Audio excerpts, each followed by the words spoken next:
In February of 2007, the NBA was forced to confront a reality it had spent decades avoiding.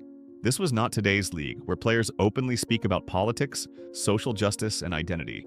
Back then, the NBA locker room was built on an entirely different code.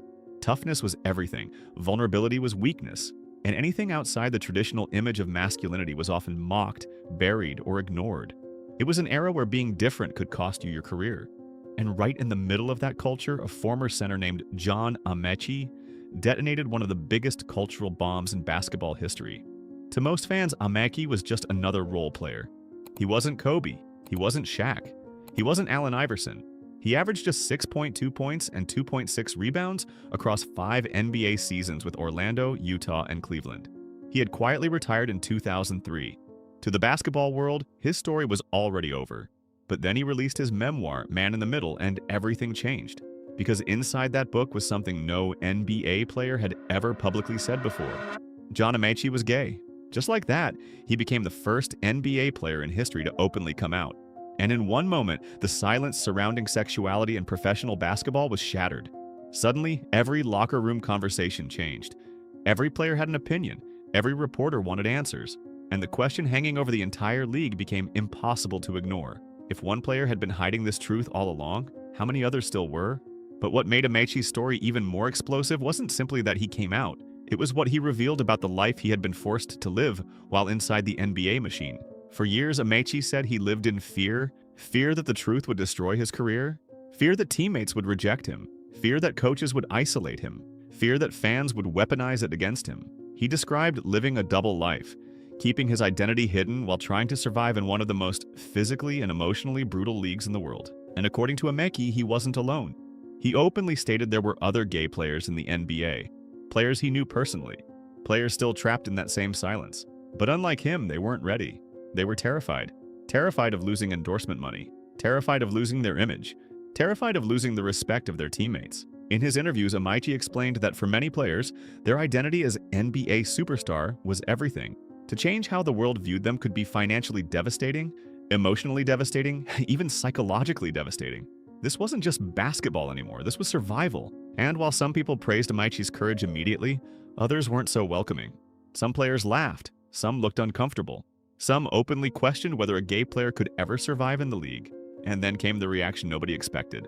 A young LeBron James, just 22 years old and already carrying the future of the NBA on his shoulders, stepped forward and gave an answer that would follow him for the rest of his career.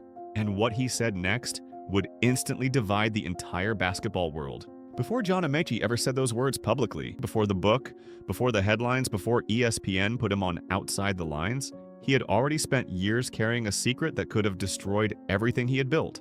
And that's what makes this story so much deeper than people realize. Amaechi wasn't just hiding from the media. He was hiding from the people around him every single day.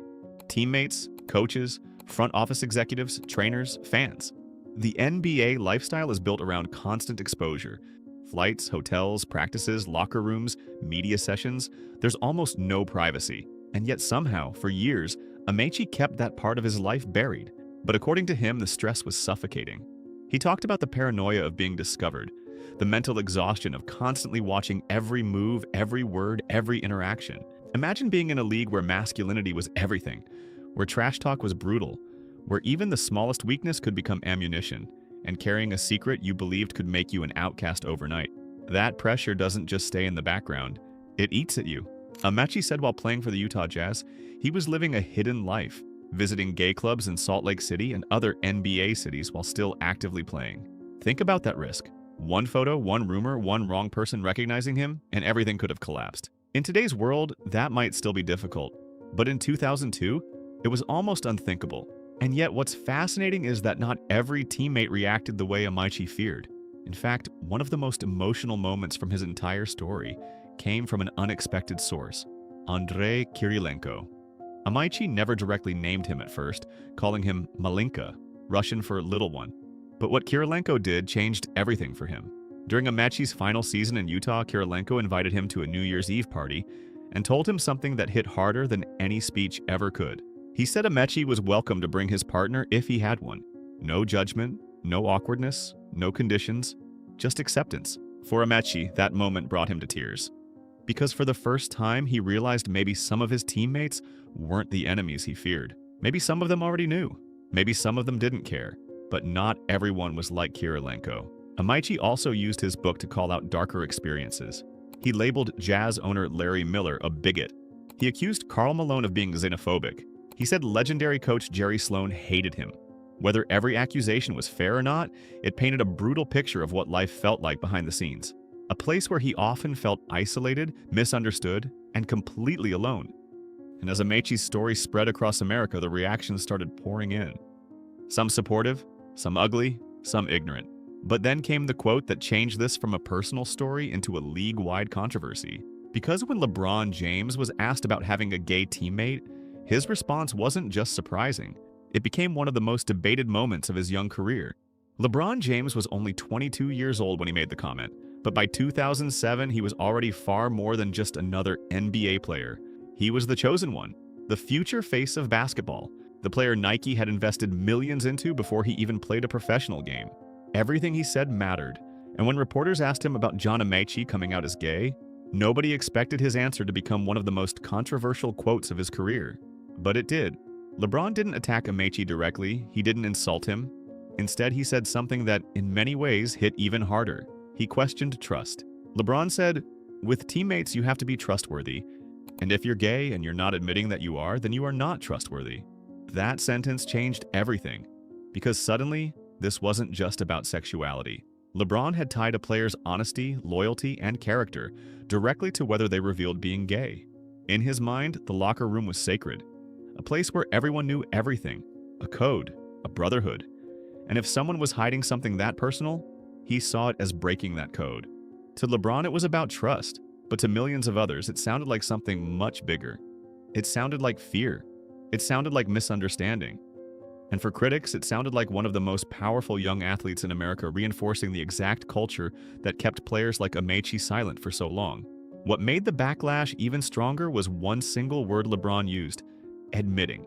That word became the center of the storm, because people don't admit who they are. They admit guilt, admit wrongdoing, admit mistakes. And to many people, LeBron's wording revealed how homosexuality was still being viewed inside sports culture at that time. Like something hidden, something suspicious, something that needed explaining. ESPN analyst Michael Wilbon didn't hold back, calling LeBron immature and saying his comments reflected how far the league still had to go. LGBTQ advocates slammed the statement. Media outlets picked it apart. And suddenly LeBron, who was becoming one of the most marketable athletes in America, found himself in a conversation much bigger than basketball. But what made this even more interesting was that LeBron wasn't alone in thinking that way. Around the league, several players echoed similar discomfort. Some said they could play with a gay teammate as long as boundaries stayed clear. Others admitted the locker room would become awkward. And that right there exposed the truth Amaechi had been trying to reveal all along. The NBA wasn't ready. Not yet. Not even close. But while some players leaned into fear and uncertainty, others responded in ways that completely changed the narrative. And those voices would make LeBron's comments look even more isolated than anyone expected. As the backlash around LeBron's comments grew, the NBA world started splitting into two very different camps. And what happened next exposed exactly where basketball culture stood in 2007. On one side, there were players who clearly weren't comfortable. Some tried to sound respectful while still creating distance. Philadelphia's Shavlik Randolph said he could play with a gay teammate, "as long as you don't bring your gayness on me." Another player, Stephen Hunter, reacted with pure shock, asking if Amaechi was gay for real before talking about people living double lives. Those reactions sounded messy, awkward, and in some cases ignorant, but they were honest reflections of how many players felt back then. It proved Amaechi's fears were real. This wasn't paranoia.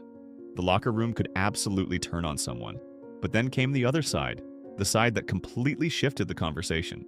Shaquille O'Neal, one of the most dominant and respected players in basketball history, immediately stepped up and said he would protect a gay teammate if anyone mocked him. That mattered. A lot. Because Shaq wasn't just any player. He represented power, leadership, and old-school locker room authority. If Shaq could publicly support Amaechi, it sent a massive message across the league. Then came Dwyane Wade, who kept it simple. If you can hoop, nothing else matters. That echoed what NBA Commissioner David Stern said too. Have you got game? That was supposed to be the end of it, but clearly it wasn't. Then the conversation got even bigger when people outside the locker room started weighing in. Mark Cuban made one of the boldest predictions, saying an openly gay NBA player could become an American hero and make millions in endorsements. Think about how far ahead of the curve that was in 2007. While many players were worried about discomfort, Cuban was already thinking about empowerment, branding, and public support. Sam Mitchell, then coaching in Toronto, made it even clearer. This wasn't about tolerance, it was about respect. That distinction mattered, because tolerance sounds like putting up with something. Respect means acceptance. And that's where the divide really was. Not just in basketball, but in America. On one side, fear and outdated thinking. On the other, progress and understanding. But through all of it, one thing became impossible to ignore. LeBron's words now looked different when placed next to the voices of Shaq, Wade, Stern, and Cuban. He wasn't just a young star speaking casually anymore. He had become the symbol of a larger problem, whether he intended to or not. And as years passed, the world changed. America changed. The NBA changed. Pride nights became normal. Players became activists. Kobe Bryant himself publicly evolved on LGBTQ issues. But one question remained hanging over LeBron James like unfinished business. Did he ever change too? Because nearly 20 years later, he's never publicly taken those words back. That's what makes this story so fascinating today. Not because LeBron was 22 and said something controversial. Young athletes say reckless things all the time. That's not the real story.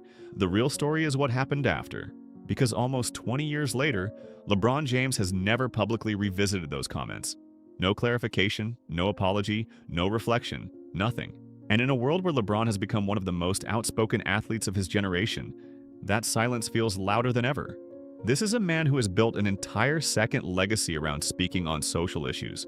Race, politics, police brutality, voting rights, education, equality. He has never been afraid to challenge systems or call out injustice. That's why this old quote keeps resurfacing. Because it feels unfinished. Since 2007, America has changed dramatically. Public support for LGBTQ rights has grown. The NBA itself has changed.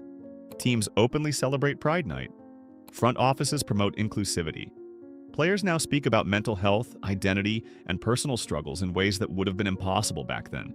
Even Kobe Bryant, who once used a homophobic slur in anger during a game, later publicly apologized and evolved in his views.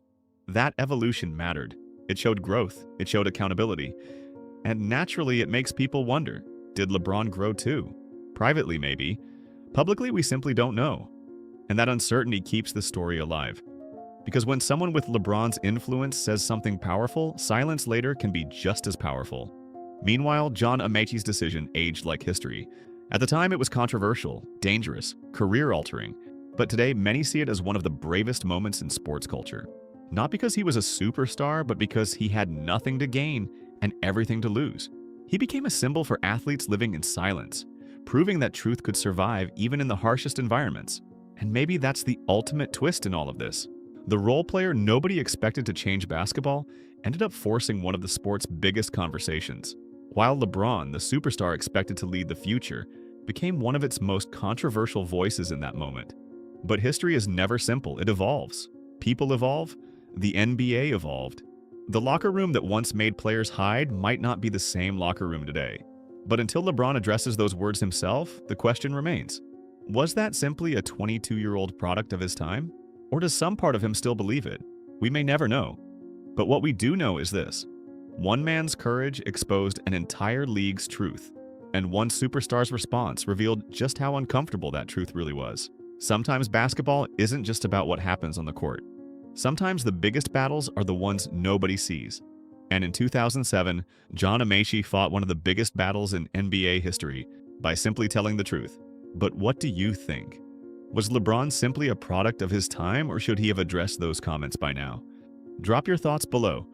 And if you enjoyed this deep dive into one of the NBA's most forgotten controversies, make sure to like this video, subscribe to NBA Echoes, and share it with someone who needs to hear this story. Because here at NBA Echoes, we bring basketball's hidden stories back to life.